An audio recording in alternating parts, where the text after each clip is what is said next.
Imeelezwa kwamba Watanzania 42 waliokuwa wamekwama nchini Israel kwa sababu ya mapigano kati ya nchi hiyo na Iran watarejea nchini leo tarehe 25 ya mwezi Juni mwaka 2025 kwa ndege ya shirika la ndege la Ethiopia.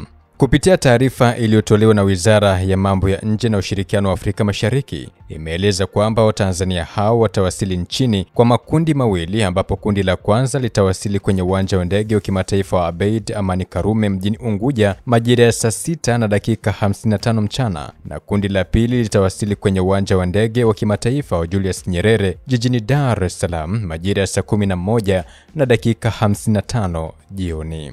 Taarifa hiyo imeeleza kwamba kurejea kwa Watanzania hao ni matokeo ya utekelezaji wa maelekezo ya Rais wa Jamhuri ya Muungano wa Tanzania Dr. Samia Suluhu Hassan kwa serikali kuhakikisha Watanzania hao wanarejea nyumbani salama, ambapo wizara kupitia balozi wa Tanzania nchini Israel na Misri zimeratibu safari hiyo.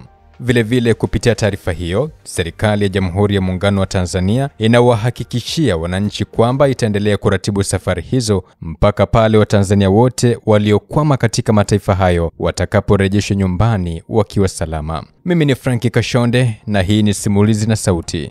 Endelea kupakua app ya SnS Premium kwa taarifa mbalimbali, hadithi na kufahamu mambo mbalimbali ya husu watu mashuhuri.